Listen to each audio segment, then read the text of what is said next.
Pärssinen and I work at Under. And here's my colleague, Vercelotti. We are going to talk a little bit about building an intranet with Drupal 8 and more frontend frameworks. And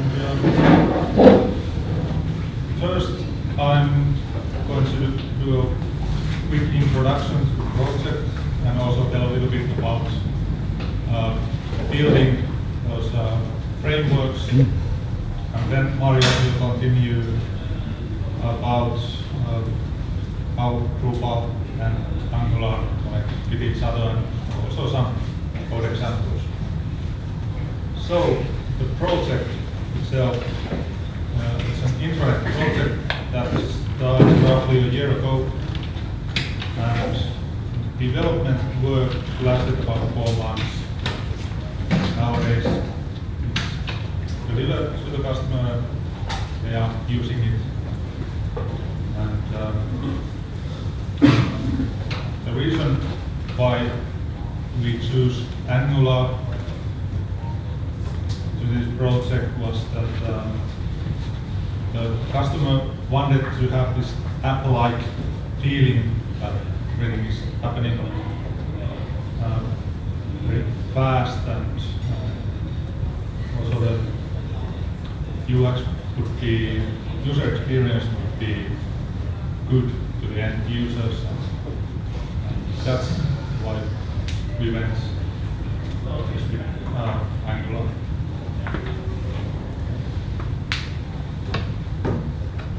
And we are showing a quick demo so that you know a little bit what we are talking about. And this project, it has basically 4 features. This is the front page that gathers all the data together, and every single of these boxes here are those are independent Angular elements that are put together in Drupal template. And then we have this people page, and this is done completely with Angular. It has a search feature where you can search people by name. Also, you can filter people by their job title, for example, or expertise, and all this is happening in frontend. So if you are filtering, those changes happen immediately in the browser. And then we have this news section, and this is more like basic Drupal template. It has this Angular element where you can comment, for example, these articles, and also this function in front end, and submit it will appear immediately, and there's no page load. And also the other feature here is that if the user sees something that is, for example, outdated in an article, he or she can notify the article author about that. And this is done with Angular also. And it sends the article author an email so that he can or she can edit that article. And another feature, this is projects, and this can be filtered the same way as the people page, the functionality is the same. Also the search function. If you were earlier when Florian talked about this search, this is using Elasticsearch and displaying the search results happens with Angular. So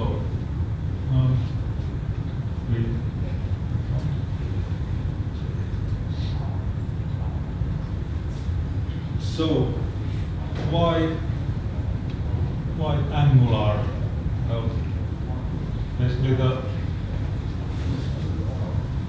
I already said that the customer wanted to have this app-like user experience.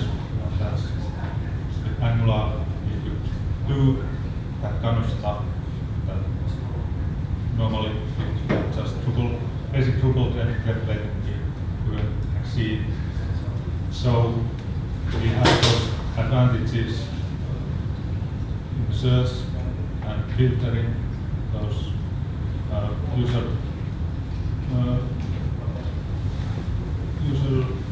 user's actions are displayed immediately, and this leads to better user experience. Also, we found out that in many cases where Drupal didn't offer us ready-made templates with Angular, the development process went much faster. It was much easier to template, and also to code these complex interactions was much faster. And another thing we thinking about in the beginning of the project was that we should go 100% Angular application or kind of hybrid app where some of the parts of the application would be basic Drupal templates and some of the features would be using Angular. And we ended up doing this hybrid solution because there were some advantages. There are many features that we get from Drupal for free, so we didn't have to make any development. Those menus, authentication, and so on. And that's why we went with this hybrid solution. We didn't want to lose those ready, and they would have made any big difference in this user experience.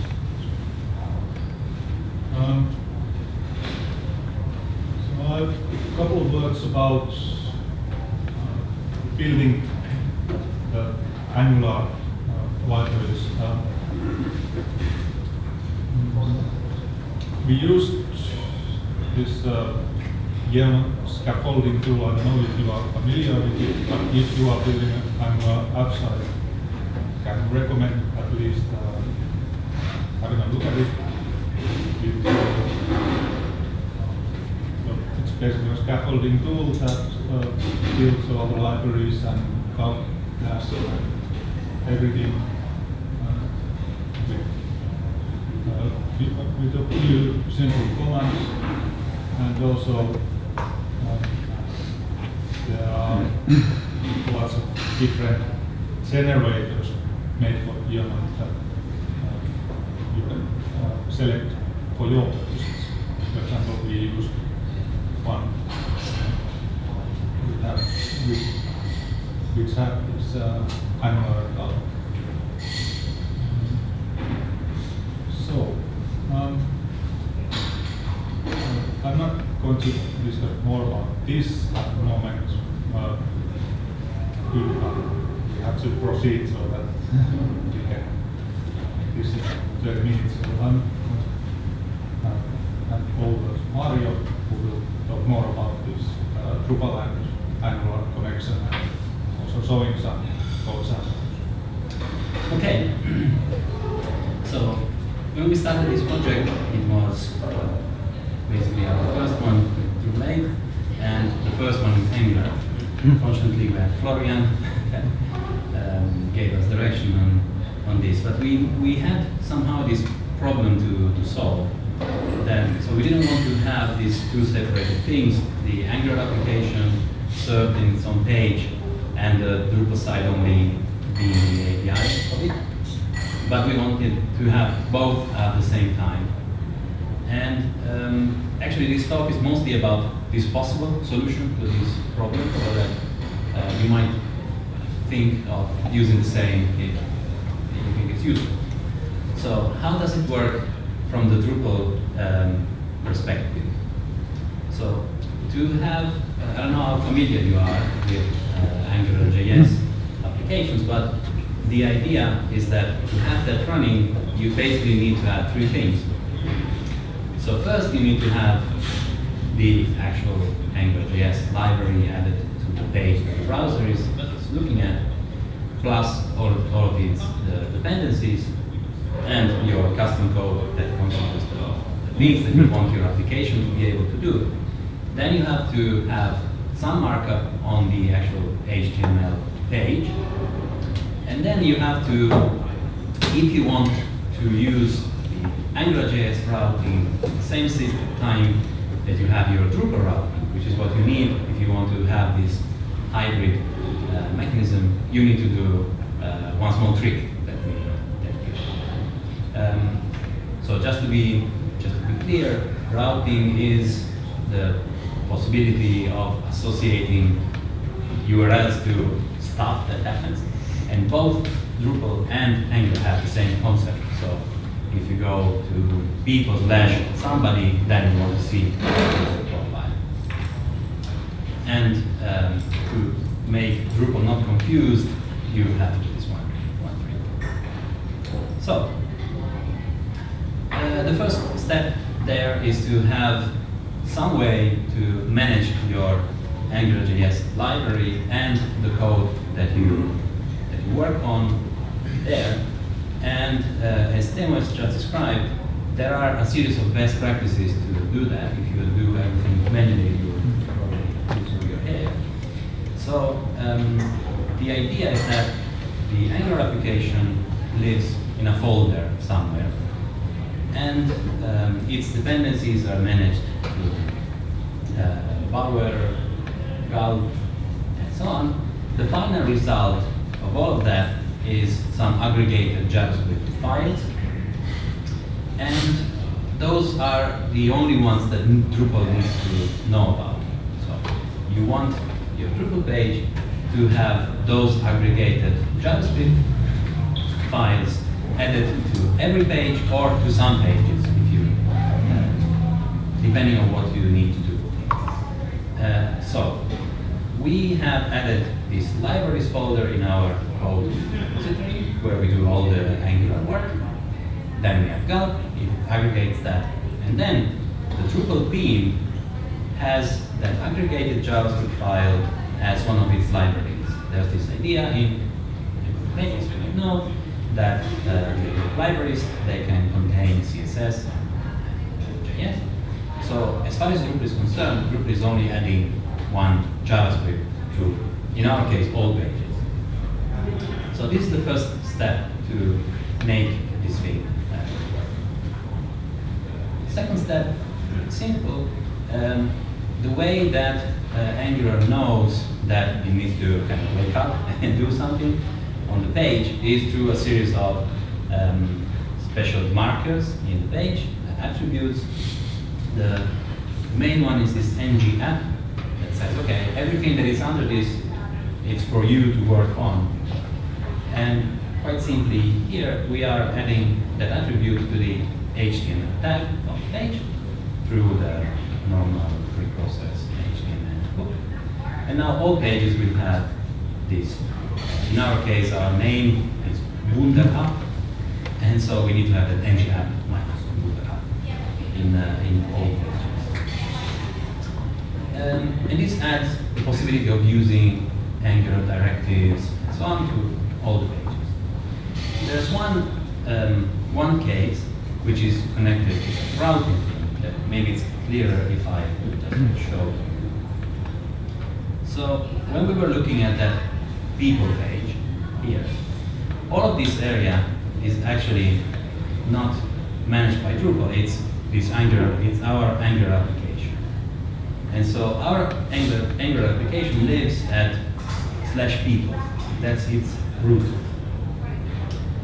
And so this page also needs to have the second marker, this ng-control and ng-view there. The reason is that for that page, we want to have also routing, so that when I click on somebody, up there it says people/Bernd, or the name of the and this gives you the possibility of changing the view without having to reload the page. So this is what the AngularJS routing does. In the beginning we had more of this mechanism in the project. We decided to keep it only for the people page for now. So in order for this to work, you need to have the third trick that we mentioned, which is this. So since, as I said, both Angular and Drupal have their own routing thing, we need to create this one special route in Drupal saying, hey, whatever we pass to this, please ignore it. And this will allow Angular to pick it up. So basically, this goes into your module routing.yaml and basically allows the mechanism to work. Right. So we said we wanted to have this hybrid way so that Drupal is both serving the page but also acting as a data source. So going back to that people page, what you're seeing there is a list of all the users, the Drupal users of the system, and the source that the Angular application is reading comes from Drupal in the shape of a view, simple view. It will list all the users defined in the system, and thanks to Drupal 8, it's now very, very easy to have a view that has a JSON export as the output. So what you're seeing here is, but not so great for privacy, I guess, but these are all the data from Teemu. Yes, go find him at his place. No, so you see that first name, last name, job title, team ID, all of those are fields, simply. Fields of the user entity, and in a view you can define, okay, the value of that field needs to go into this JSON property. And this is very quick, and also if you just add a new field, you just need to add it there. Then, and this is an important part of the integration. So this is for when we want to read stuff from our Drupal site. And there are cases in which we actually want to post stuff to our Drupal system.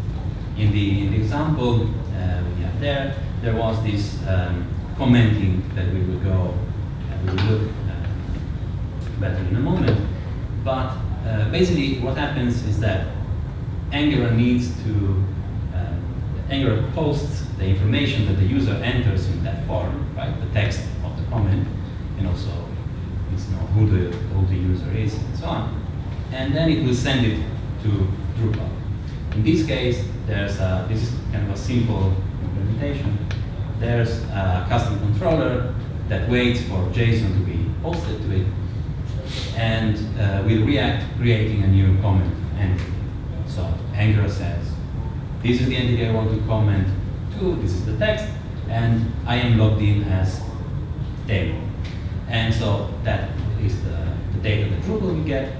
We create the comment entity, then there's a view that returns the list of comments in JSON format, and Angular can display that right away.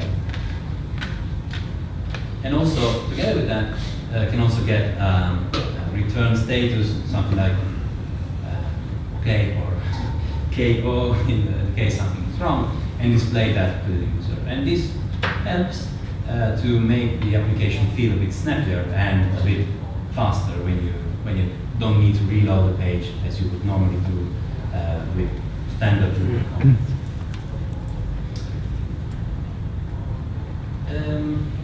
Yeah, so the last thing that we wanted to show you is connected to the idea of Angular directives. So directives can be many things in Angular. We chose to use them in this particular way. So directives can be a custom tag, HTML tag, or a property, or other stuff. We decided to go with the custom tag. So what a directive does, I'll try to explain as quick as possible, is basically provide a placeholder for Angular saying, hey, so there's this custom tag. If you see it on the page, take that and expand it to whatever you are configured to expand it. And this allows you, this is invisible, this allows you to have your standard way of outputting stuff out of Drupal, just like everywhere you can have a template or an output for a block or even user-entered content. You can have these custom tags, and they will be expanded to potentially something dynamic and also quite cool that you've built in Angular. So in order to try to explain this, I will go back to the site, right, and show you how that commenting thing is managed. So maybe it's a bit clearer. So the functionality of the commenting thing is pretty standard. So we have a list of the comments that have been posted for this article here. And then there's a form that says add a comment. And you can input your text, and then you can hit submit. You will get a very quick confirmation, maybe even too quick. And now this has 3 comments, and this now says 3 comments, and you're a happy user because you didn't have to reload the page to see it or be redirected to other places. So as far as the Drupal page is concerned, all this functionality is included in this one. Okay, it's very small. It says wunder.comments and then entity ID equals 42. Right? So this one tag is the only thing that Drupal has printed on this page. But because it is in this context where we have added the AngularJS in the first step, we have changed the markup of the page to say, hey, this is something that Angular should look at. And now we are printing this special directive. Angular knows that it should expand this simple tag, which is in the HTML that it gets out of Drupal, to the whole commenting thing. So how does this look like in the code? Can I still use a mouse? Yes. All right. So basically, this is a Drupal template for the page. For that content type, and this is one possible way, that's not the only one. You can just go ahead and print directly the tag that we were talking about. Is wunder minus comments and then pass the entity ID in whichever way you want. In this case, quick template, so that's the syntax. So once you do this, you have that tag in the HTML that comes out of the page. Then you need to have a directive that reacts to that.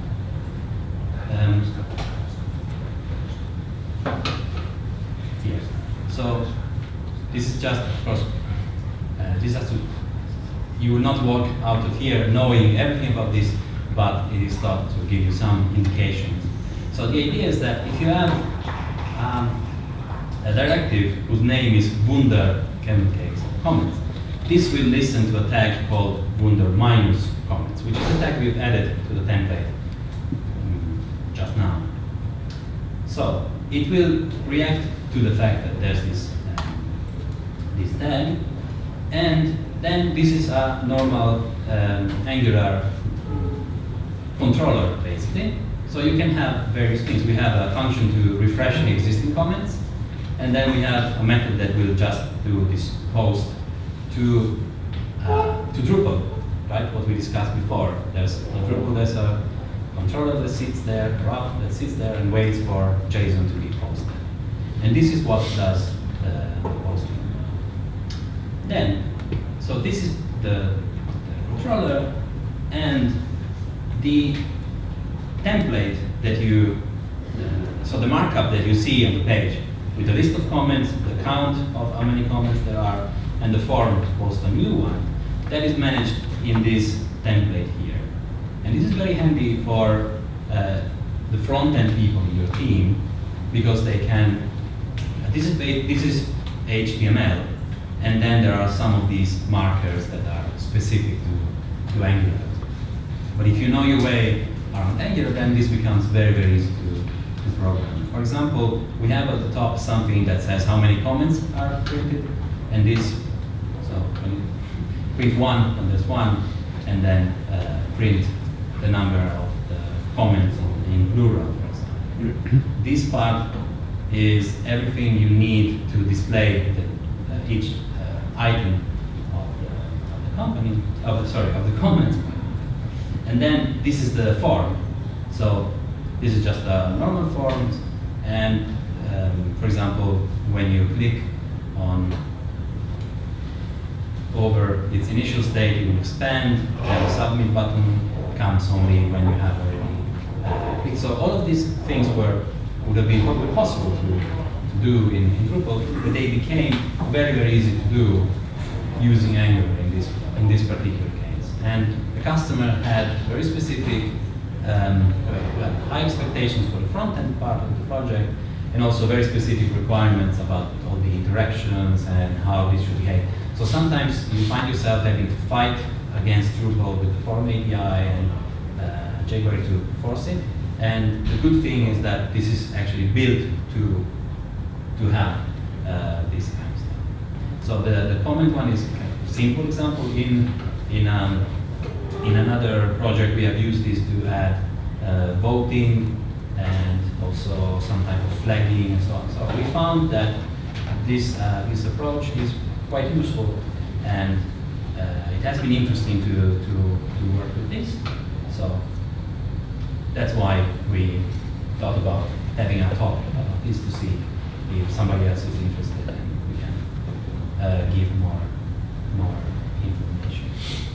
So I think this is enough for I'm trying to explain the general idea. Next steps, we plan to continue to use this type of solution. One thing that we would like to look into is, instead of having those custom callbacks that just get any JSON, maybe we should look into using the RESTful Web Services API, which Drupal provides. Then all of these we have done using Angular 1.4, and we should probably look at Angular 1.0 that actually is more built around this idea of components, because now we are using the directives of the directory. And then also we would like to add more stuff to the actual project. So to the actual, of this example of implementation. But these are a bit of links of stuff that we have mentioned during the presentation. Maybe they might be useful. Then, have we forgotten something? I think so. Okay, then if you have not, then I guess thank you for listening, and of course, if you have questions, I suppose we still have a bit of time. Okay. how do you handle user authentication and stuff like that from comments? Because you're using custom REST API, right? Yeah. So the thing is that the whole system is locked for only for registered users. So, and also there's the standard. You are creating a comment there. So if the user doesn't have the permission to create a comment, then it will not go through. And because of the fact that you're still logged into the Drupal, basically it's authenticated using the same mechanism. And also the controller that responds to it has the setting of allowing stuff to be posted only if the logged in user has the permission to post comments. So in that case, it should be fine. And also, for example, now in this example, it was the custom directive was printed in the Node TPL basically. You could just as well put it in a block and then specify that the block only shows up if you can comment. Yeah, but that's a good question to have. Are we allowing everybody to do that? It's like sending post requests.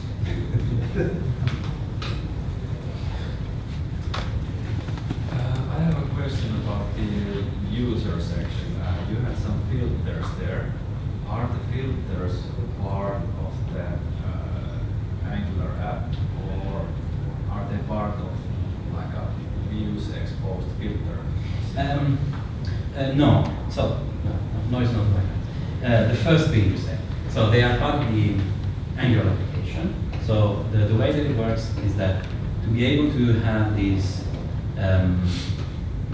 front-end filtering here, basically Angular has all the users. Of course, this maybe would not work if you had 10,000 users, but for this type of dimension, it's still okay.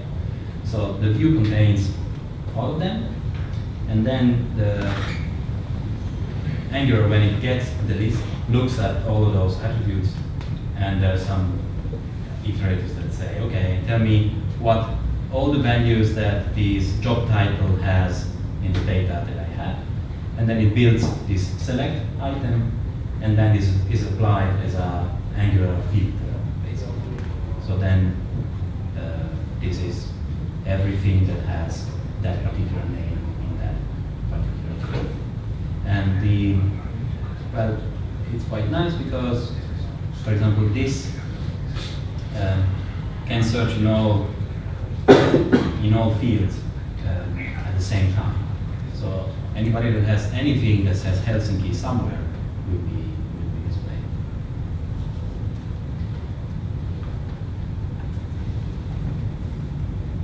Okay. Have you thought about, for example, if you have a large amount of data, to actually it would post the filters to views or something similar to that? Yeah, that's also another option. We would filter that, but I don't know. We would need to think about it to still be able to have that one search which is about everything.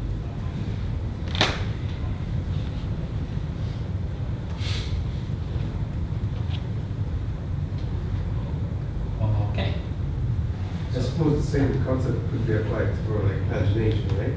Or would pagination be on the Angular side, or would that be views side? Yeah. So we added at some point pagination there. It's very easy if you do it in the Angular side because it's still all in the same Yeah, just same hides thing. the other So pages. it will do it automatically, and it's normally quite fast. But we didn't have the need to try this with 10,000 different. So maybe if you have that, maybe this is not the best solution. But for this use case, it works. By the way, on the front page, did you have the Angular like blocks as a Drupal block, or? No, basically the front page now, if you look at the Drupal template, it is just a list of these directives. So this is actually there's a JSON listing of the menu, and then it is printed here.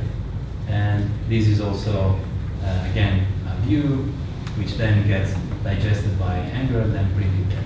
The reason is, well, part of the reason is kind of historical for the project, because this has gone through many iterations, and at some point there were some elements there that were very interactive, so it was really good to have, manage that through Angular. In this current incarnation, not so much actually. But we just found that the theming part and the styling part was much easier when you had these Angular templates as opposed to the template you would use in a block or in a theme.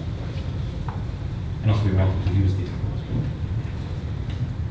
Yeah, for example, we use the same items in sidebar. So it should be more like that. Yeah, so we also have started to, I've seen your hands. For example, we tried, so you can see that when you go to inside news, there's this latest news, which is a very normal use case for you. We wanted to try and see if we could use this Angular approach. So what you see here is actually an Angular directive again, and it is printed out in a block. So that means that which is Angular, you could add some configuration to it, because in this directory, so this custom tag, you can have properties, and then Angular can read them and use them. So for example, here you can change the limit of news that you want to see, or if you want to see the inverse or not. So this is probably not really needed. You could do the same with views, but if you keep in mind that if your customer then suddenly decides that they want people to be able to comment straight away on that sidebar, for example, or something, you could add it pretty easily then, because if you need to, you can be in this Angular domain of things where doing stuff without reloading the page is really easy, and still keep everything else as a Drupal page, so kind of familiar to something like Yeah, well, you could have a yeah, for example. Well, Yeah, that's basically what I was interested in, that can the content editors like change the position of the blocks using the Drupal blocks? And Yeah, so- do some basic configuration. in this case, it was not required.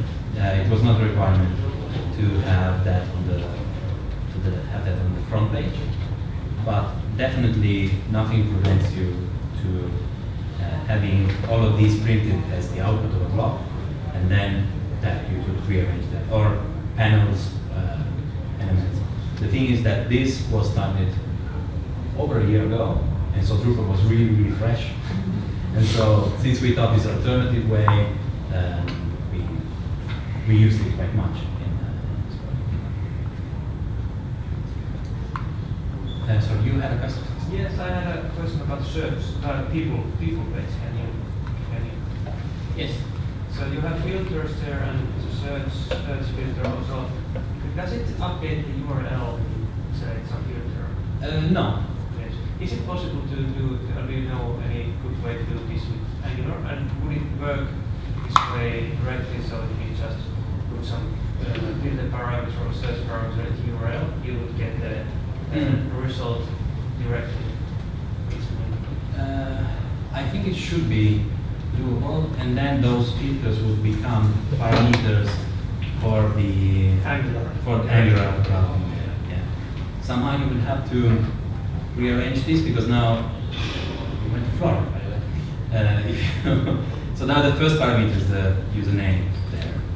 So probably it should be two different routes. Should be doable. It was just not required, so we have. So would it be like that the Drupal routing would catch, if you have a link for this kind of thing, would catch the parameter, and then you would insert it to the Angular directive in the template, or how do you? Probably. I think that if you want, you can link to one of those pages inside, because if it's just a Yes, for the browser user page, but for the filtered search page. that we haven't built, so I'm not really sure. But I think it should be doable. If it's just a parameter there, then if you send a link to the browser to go there, the browser will just go there and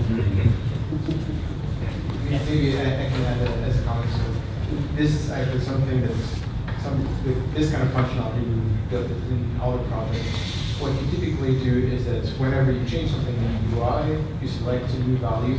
The only thing that the UI does is redirect you to that URL. And then the URL triggers a route change which sets the values. And so it's a one-way thing. So it's always the same cycle. So it doesn't really matter if the new URL was because a user clicked something or because someone followed a link. So this way we don't have like multiple ways of getting inputs. You only get values from the URL.